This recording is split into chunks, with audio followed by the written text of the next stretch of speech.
when I dream at night, my dreams, the people in my dreams just feel like their real selves, like they're really connected to.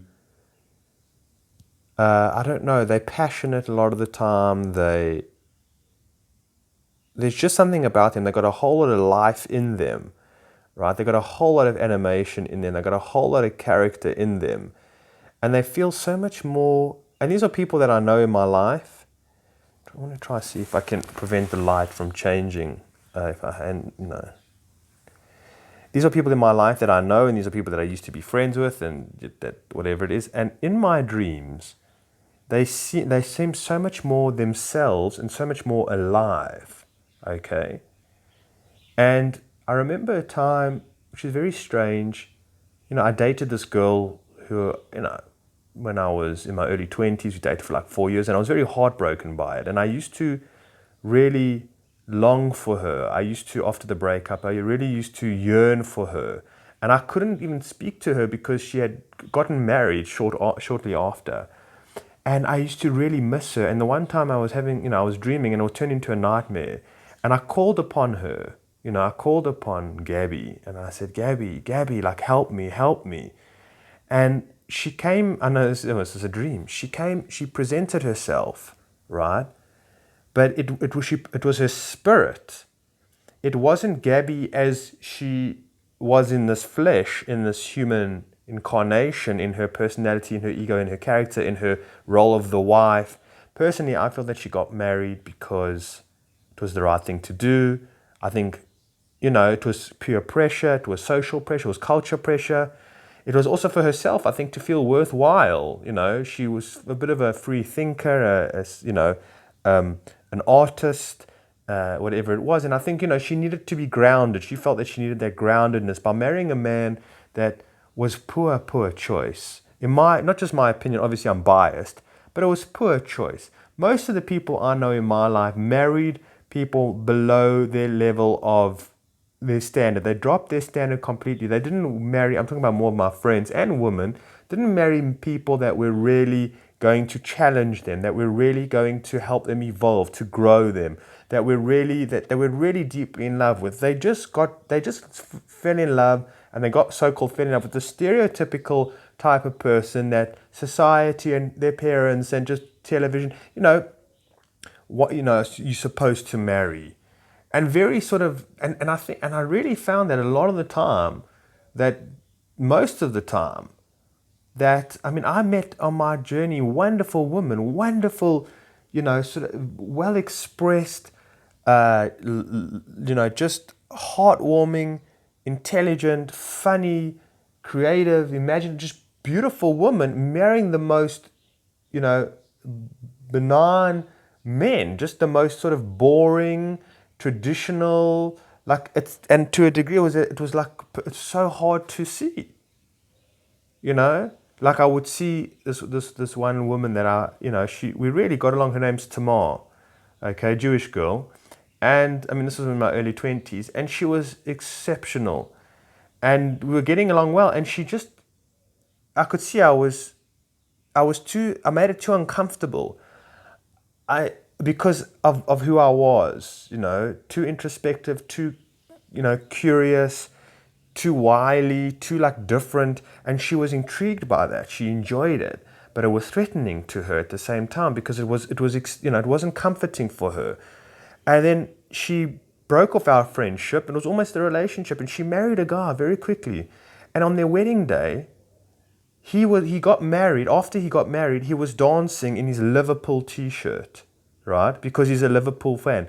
And for her, she couldn't stand that sort of stereotypical footballer, that typical type of guy who's just, knows every single player's name and their birthdays and the scores, and is obsessed with, is almost, extreme sport. And there was this guy wearing the Liverpool t-shirt.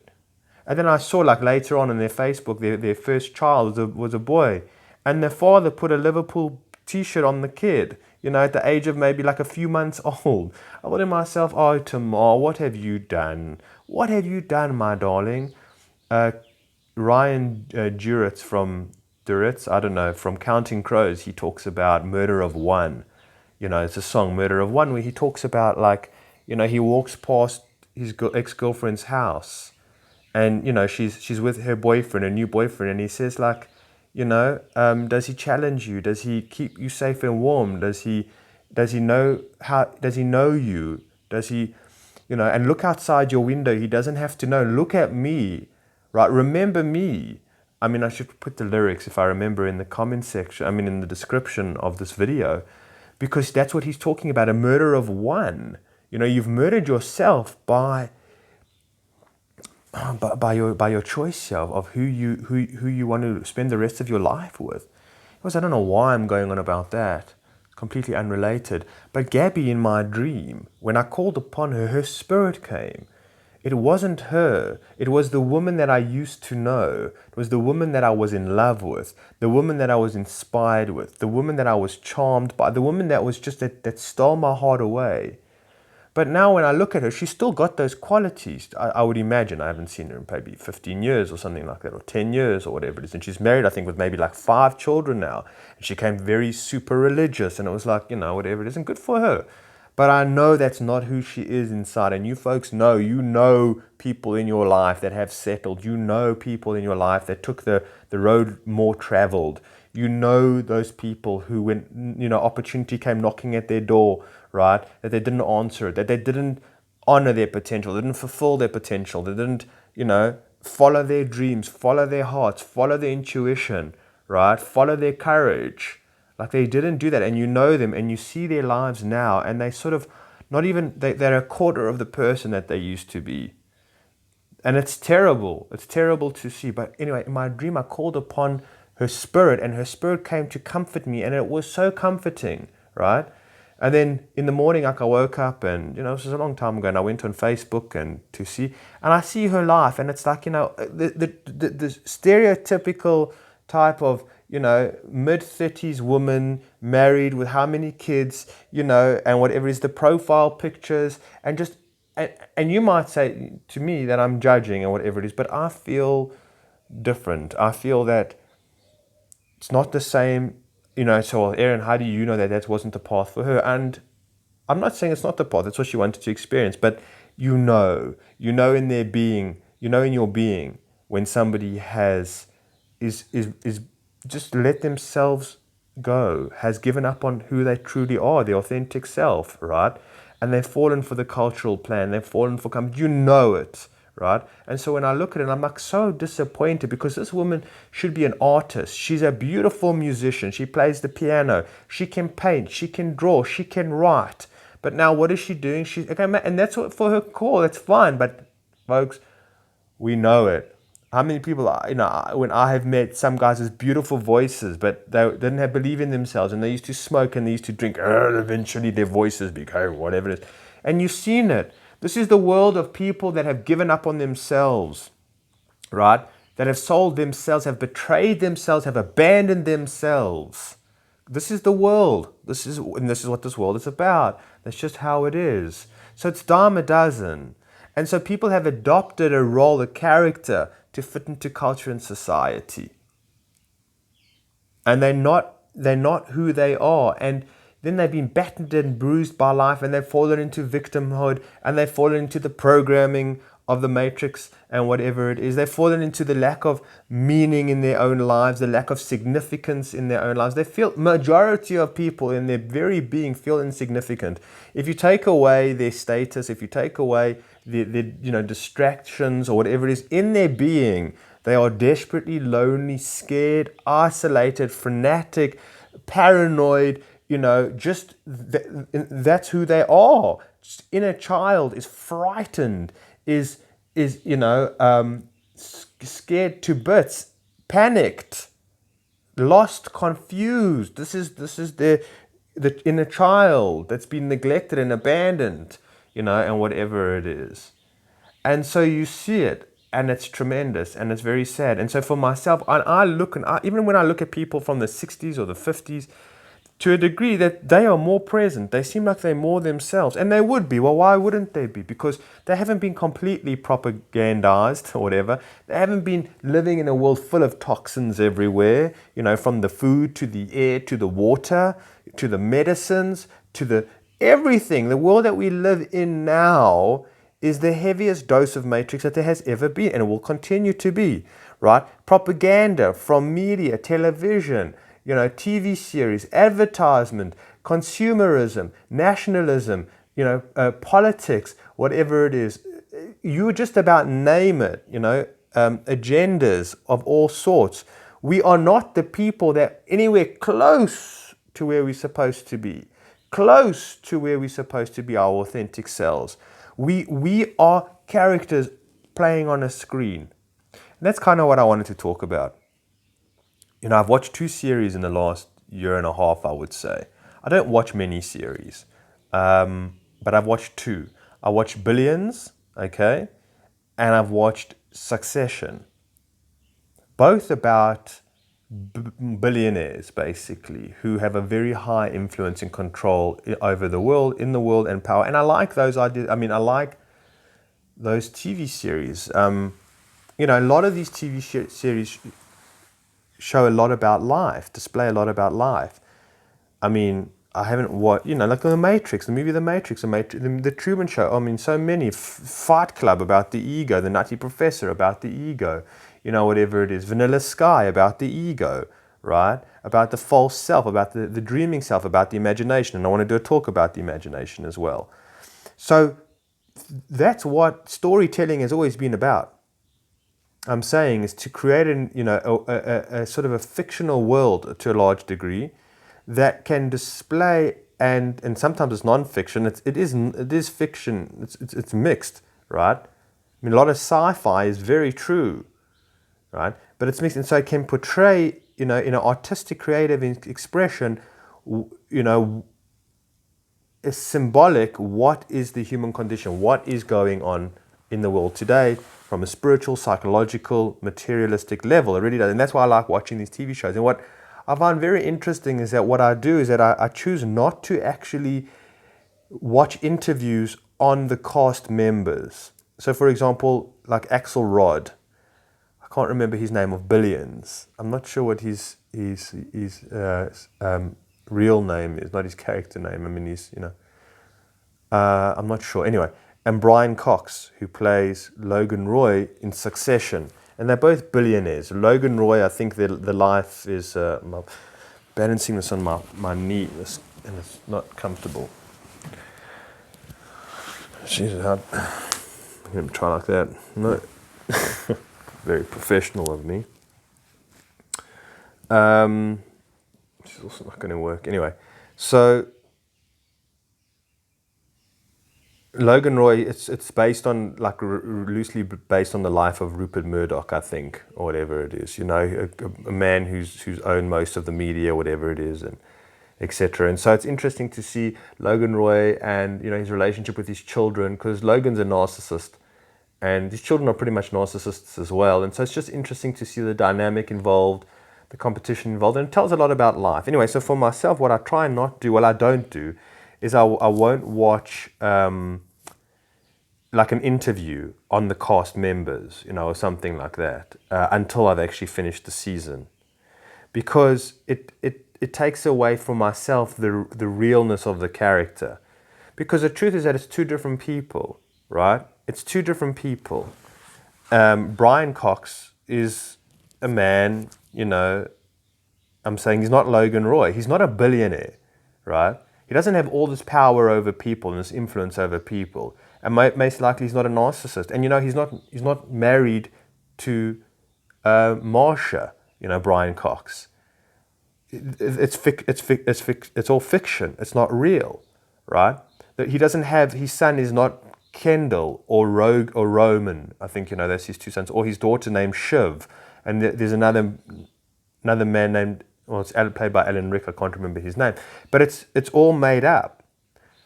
But the character that I know, without looking who Brian Cox is, on Wikipedia or different interviews or different movies, I accept Logan Roy as his being, right? And I imagine him to, but he's not Logan Roy. It's got nothing to do with Logan. In fact, they're complete opposites in real life. You know, Brian Cox seems like a very nice man, right? And you find this in movies. You find this in movies, in TV series. You know, House was another one. Played by that English character. I can't remember his name. But he's very different to his role. In fact, he's not an American. He's English.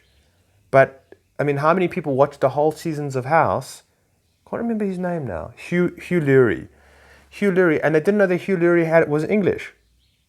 You're absolutely convinced by their roles, and you take it in by their roles, right?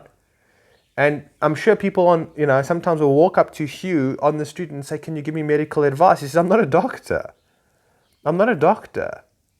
You know, you people are like out of touch with things. I mean, how many of us, when we grew up with soapies, like The Bold and the Beautiful, and watched Brooke and Ridge and Thorne and Eric Forrester. I mean, I can't believe I remember these names. And they became household names. And if you had to see them, you would only know them as Eric Forrester or Brooke. I remember when Brooke, I don't know her name, from Bold and the Beautiful, came to South Africa for a charity event or something like that. And she was running in a race for charity awareness or something like that. And a lot of the African people who only know her as Brooke, Kelly Logan or something, whatever her real name is, everyone was chanting, "Brooke, go Brooke, go Brooke." And they had posters of her, whatever it is, and they would talk to her, and they only see her as Brooke, because something they're a little bit, it's different here, And they only saw her as Brooke. They didn't know as Kelly Lang, whatever, who she really is, right? And we're convinced by their roles. And so it's, for myself, it's such an extreme reality shift to understand that these are just characters playing a role. And how do they do that? How do they convince you that they are Logan Roy, or they are, House, or they are Axel Rod in Billions? How do they, especially seasons, because seasons series, you get to know the characters, you get to see them on different, you get to know them much more than on a movie. A movie's hour and a half, 2 hours max, and you don't see, it's very little interaction to a large degree, with you but on a series, you get to know the person, the character, a whole lot better in so many different dynamics and so many different relationships, and so it grows on you. And you just can't believe that these people are figments of your imagination, of just the imagination. It's very troubling to understand that, because it's so convincing. Like when they're asking the screenwriter, "So where are you going to take Rogan's character? What's going to happen in season 3?" We're like, "Oh no, we're thinking about it." I'm just giving a hypothetical, We're saying, well, maybe he'll get back together with his ex-wife. You say, "What do you mean maybe? You're just making this up?" Say, "Sure, we're just making it up." It's make-believe. It's the imagination. We're making it up. We'll have Rogan have a sex change. So you can't have Rogan have a sex change. You've got to stick to the script. So there is no script. There is no... It's what we make it to be. It's a make-believe. It's how we invent it to be, right? It's not... There is no Logan Roy. There is no Kendall Roy, right? There probably is, they're probably more close to their character, but there probably is no Kim Kardashian, right? It's like, there probably is no Donald Trump or Joe Biden. There isn't these people that you think that they're characters. You do not know who they are. Yeah, sure, you'll have Biden talking about, like, having an interview, and he's talking from his home, and he'll show pictures. I've seen these things of his family, and here's my son, and here was me when I was, and whatever it is. But you know nothing about these people. It's all characters.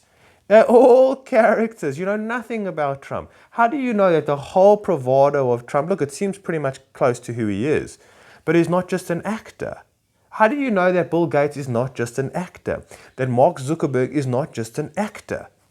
How do we know that these characters are just actors? Elon Musk, the guy doesn't seem to know his arse from a hole in the ground, right? And the things that he says. It's like, I'm not saying that these guys aren't filthy rich and whatever it is, but they're actors, man.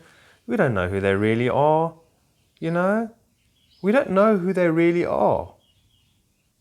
And so what I'm saying is that in our own lives, We have lost our true connection to our true authentic self, our true spirit, and we've adopted a character, a personality, okay, on the stage of life, of this performance, from the clothes that we wear, to the way that we speak, to the way that we from so many things, the way that we tattoo ourselves, we cut our hair, we pierce ourselves, we grow our muscles or we don't grow our muscles, all of these things, so much of it, right, is it's just personality, it's just character. It's just roles that we've taken out of culture and society that we've adopted on ourselves. Our meaning, we are carbon copies of the people that we see on TV. If they are narcissistic, we become narcissistic. We adopt it from our politicians, we adopt it from our billionaires, from our entrepreneurs, so to speak, whatever it is. We just adopt these roles on so many parts of ourselves, so many different of our character, of our temperament, of our thinking, of our emotional. It's false. It's make believe. The people that you come across today, mom and dad, to a large degree, even us, it's fake. It's not real, right? It's platitudes. It's fairy dust. It's make-believe. We don't actually, that's what I'm saying, is that majority of people have abandoned themselves a long time ago, and they're pretending to be somebody that they're not. They have no idea who they are. When I think about the people in my life, I can tell somebody doesn't know who they are when their life is not in order. When they are, I don't know, like you can just see that they can't get their shit together. They're overwhelmed by life.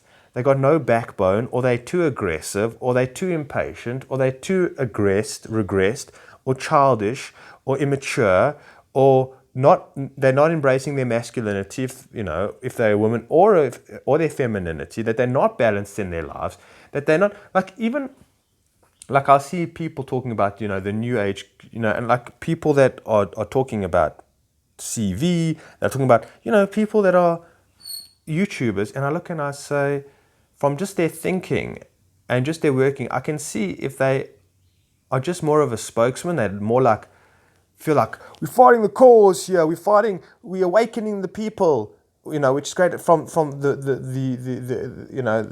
deception and whatever it is, and you look at the person and you say, is this really genuine? Are they really passionate? Are they really committed? Or is this just like a public? I'm talking about not co-intel, pro-intel, paid, controlled agents. I'm talking about, your guy with 1,500 subscribers on his channel or something like that, or whatever it is. It's like, are you doing this? What are you doing this for? And how much are you doing this to be distracted from who you really are? And I can see it, and you can see the new agers. You can see the people that have adopted new age ideas, and people that I've spoken to on my channel in comments that it's so easy to tell if somebody understands what they're saying, knows what they're talking about to a large degree, and is genuinely curious, is genuinely, open. Half the time, why are people researching conspiracy theories? Why are people they're curious? Fine, but what do they ask themselves, what am I doing here? What is my role in all of this? Do they ask themselves that? No. They're like, I'm a freedom fighter and I'm fighting for the cause. But why are you fighting for the cause? What do you see it because you've just taken that role from somebody on TV, and you've seen that on, a role that somebody who fights for the cause or whatever it is? You've watched a movie about the hero's journey, or something like that, and and that's like, why are you doing it? What's your cause? Why do you think you're here in the first place? Why do you think that you've been called to do this? Ask those existential questions, those spiritual questions, or whatever it is. A guy like David Icke, or Alex Jones, well, they know why they're doing what they do. They don't care for the people. They co-intel. I'm saying that's their job. They feel it's a whole nother story. But I'm saying they don't know what is their real role in this reality, in this make-believe reality, in this Truman Show reality. You know, they don't ask themselves, like, why are you doing the research? What is this about, right? Why do you care to know even astrology unless you're trying to figure out what is your involvement here? What is your relationship here? Why do you think you come here? Who do you think you are? Who do you think you are? You know? Is this just all entertainment for you? And you're virtual signaling by being like an anti-masker or an anti-vaxxer or something like that, or whatever it is, An anti-this, an anti-this, take to the streets. Like, what for? What are you doing it for? What cause are you fighting for? Well, I'm fighting for the freedom of man, fighting for humanity's freedom. So we don't even understand what freedom is. We enslave ourselves because we choose a role, a character that is so much lesser than who we really are. You understand? We want to be Logan Roys. We want to be Kendall Jenner's, or whatever the name is. I'm just using the word. We wanting to be, I don't know, Matthew McConaughey in this movie, or we want to be Leonardo DiCaprio in The Wolf of Wall Street, or we want to be, we just want to be characters, and fight for the rights, and we want to be like, the presidents that we see, or something, and that's all. That's what it is. Or other YouTubers that we see, or something like. I want to be like an Alex Jones or a David Icke. I want to be, just these characters. A lot of the time, which is so. And so that's what I'm saying is that the people who don't know who they are is majority.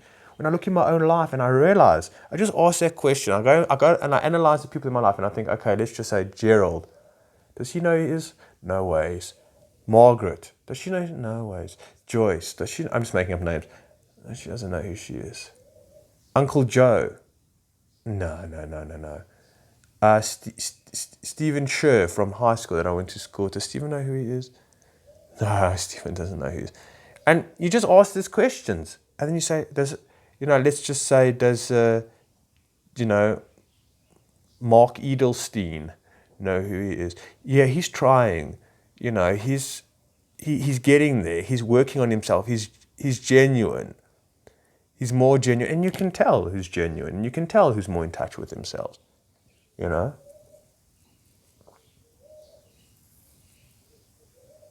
And so, just ending off,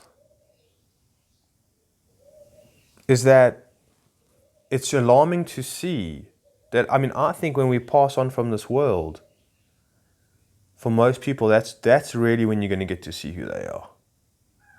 Because you don't know who you know who they are, but you can see them naked, really naked, without the ego, without the impressions, because, it won't be the same setup. It won't be the same setup. So even if, like, let's say your father, and he's been married to your mother, in the next life, he won't be married to your mother. And he won't be a father, in a way. He won't have, like, 3 children, or he won't have his business, or he won't be a drunk, or something like that. And, he won't have his limp, I'd imagine. He would be who his soul is, And you would be able to see that. And that's kind of exciting. I think something to look forward to in a way, to be able to see the people for who they genuinely are. This is a great act. This is a great Maya. Alan Watts is right in that way. I agree with him. There's many things I disagree with him. But I agree with him that we come out and we get lost and we get far out. We get so far into these characters that we absolutely lose ourselves in it. And maybe from a life beyond the grave perspective, it's not such a big thing, but maybe it is. But in this world, it costs. It's deadly. It's costly, right? It's absolutely costly. It costs you your soul in a way. We don't know what really happens, right? After we die, we don't know if the devil can keep you here, day in and day out, year after lifetime, or something like that, and you just get worse off and worse off. And when you try and make your way back to the light, there's just so much suffering, there's just so much torment, there's just so much heartbreak, there's just so much, and it's still designed in that way that even if you go through all of that, you're going back to it, it's still, you still got credit, you still got value, it still accounts for something, right? The journey back and all, like, as how far you let the pendulum swing one way, you became the evils of evils, the worst of the worst, and then you slowly made your way back. How much more muscle you built, how much more soul credit you built, how much higher you actually grew because you went from one extreme to the absolute other, right? I mean, I don't know if that's the case. I mean, who knows? Who knows? Do people ever make swing back from the pendulum? Or maybe they're just NPCs. Maybe they're just narcissistic entities that for them, I'm saying, like, the Maos or the Stalins or the Hitlers or something like that. Their role isn't to incarnate again and come back and then have the pendulum swing in the other way and become more like a Jesus character. Maybe that's not their role, but I'm saying some people where that's like, I don't know, the Logan Roys or just the manipulative, I mean, not even a Mr. Gates or something. Not, I don't know, just like, the guy who lives down the road from you and he's such a narcissist. Like, for him to, have the pendulum swing the other way. And so we don't know these things, but what I'm saying is that I think that there is a refresher. I think in the life after this, like in my dream about Gabby, I saw her spirit. And it was very, very pure. It was very, very clean. It was naked. It was raw. It was very, like just, and it could have just been my mind. I mean, obviously, or my subconscious. I'm not saying that was actually Gabby, but I really felt that was really Gabby's spirit that I called upon. It was really the spirit that I called upon. And so I think that's what it's like. And so in the next life, it's like, you don't have your money. You don't have your status. And thank heavens for that. I mean, how annoying is all this bullshit? How annoying is all this virtual signaling that we involved in this world that we live in? How much the status of things. Like, it's just and how convinced people are and how addicted they are and how unhealthy they are and how they are so immersed in ego and personality. It's just so annoying. It's just so tiring. It's just so pathetic to hear and try and argue with them. And it's just, and they're stupefied. And I'm not saying they will be cleverer in the next world, but I think they'll be more humble, I'd like to think. I think they'll be more aware of the character and the role that they were playing here. I think they'll have a contrast. Now they have no contrast. Now they're just completely immersed in their Logan Roys, in their Axelrods, character, that, in their Jordan Belfort's character. That's all that they are immersed in. That's all they know about. What you think, because you got money, that you think that you're a god, you think that you're a doctor, so you think you know it all, that you're a professor, that you're telling people to take the needle and things like that. You know shit. You're a politician, so you think that you rule a piece of land, or the people of the land, or you're a police. Like, no, you're so insignificant. Your role here in life after is so insignificant. Absolutely blow your psyche to smithereens, to bits and pieces. You're not a superhero. You're not these things. You are your virtues. I might have said this before, but I was watching this movie called Walk Ahead. It's about this woman who wanted to paint Sitting Bull. And Sitting Bull says to her, you worship and respect and honor the people that have a lot. We worship and respect and honor the people that give away a lot. And that's what we are really measured on the soul level is goodness, is love, is kindness, is empathy, right? Is compassion, right? Is growth, is imagination in a healthy sense. And I'll talk about imagination in another way, because imagination is the most powerful tool on this planet. And it is like, completely misused. We don't even realize it. Anyway, so that's it. It's like, what is the real value? What is real at the end of the day? And so that's what we are seeing now with majority of people, and even ourselves to a large degree, right? They don't know who they are. They're wearing a mask, okay? The politicians are wearing a mask. The doctors are wearing. Everybody's wearing a mask. Most people are. We're all wearing a mask. not just a face. We're all wearing masks. Okay, some of us are less than others. Some of us have, are more. It's more that you're connected with who you are and your truth. The less you wear a mask, the more authentic you are. Okay, that's as simple as it goes.